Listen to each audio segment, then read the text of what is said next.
On va Bonjour à parler toi. donc d'un Italien qui fait parler en Angleterre, c'est Antonio Conte.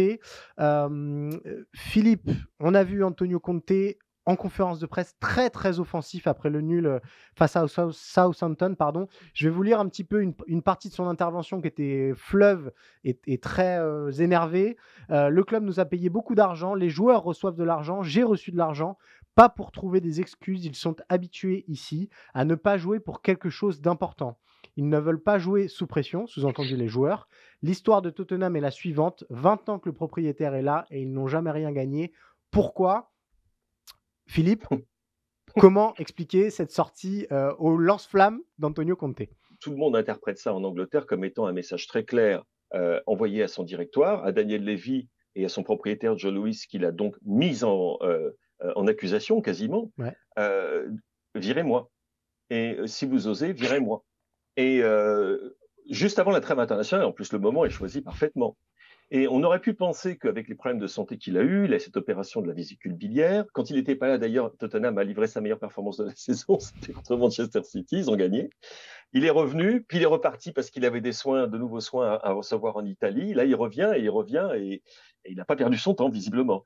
Et oui, c'est une explosion de colère. Je pense que Guillaume va nous parler un petit peu de ce qu'il a déjà fait en Ouais. Italie, mais moi, je pense à ce qu'il a fait également avec Chelsea. En fait, on suit une espèce de narratif qu'on tient, qui est en place depuis un certain temps, qui est typique de sa carrière. On avait eu exactement la même chose à Chelsea, c'est à savoir, Antonio Conte, il arrive, il a un impact immédiat sur Ouais. son groupe. Il est capable de prendre une équipe qui va pas très bien et d'en faire une espèce de machine de guerre.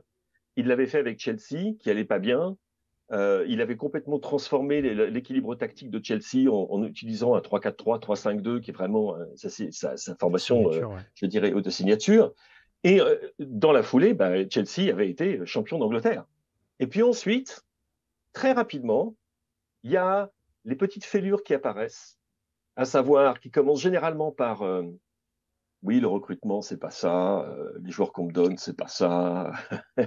Et puis petit à petit, ça dégénère, mais ça n'a jamais dégénéré pour arriver au point qu'on a vu là, parce que attaquer le recrutement du club, c'est une chose. Ouais. S'en prendre à ses joueurs de manière publique, c'est compliqué, mais c'est une autre chose. Mais alors, s'en prendre à ses propriétaires, personnellement, je n'ai jamais vu ça.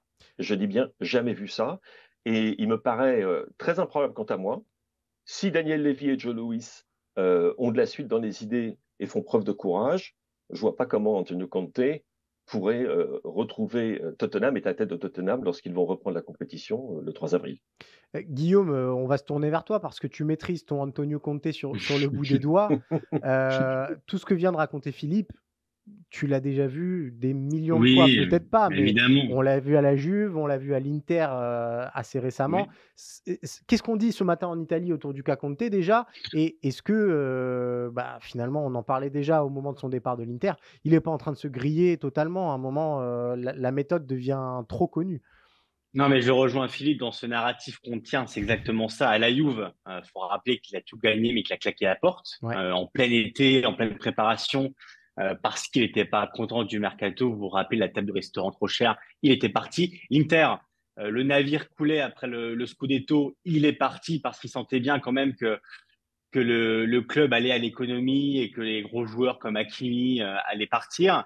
Et c'est vrai que là, tout de même, on n'est pas surpris en Italie. On sentait le vent tourner depuis quelques temps. Philippe s'en rappelle, il l'a vu dans la conférence de presse que sa famille lui manquait.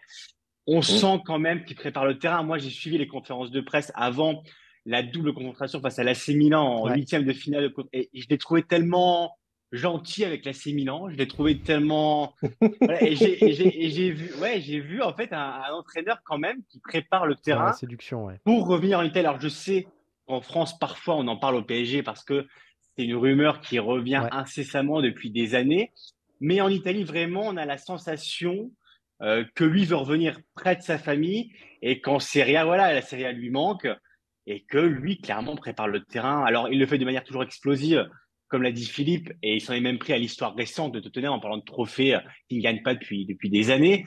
Mais oui, c'est un classique de Conte parce que c'est un entraîneur qui est évidemment très réputé, parce qu'il faut rappeler aussi ce qu'il a fait avec la sélection italienne à l'époque, à l'Euro 2016, avec Ouais, un bien effectif qui sûr. était assez moindre. il les avait emmenés en quart de finale quand même en étant éliminé face à l'Allemagne. Mais c'est vrai que Conte part toujours en claquant la porte. Ça se passe jamais bien.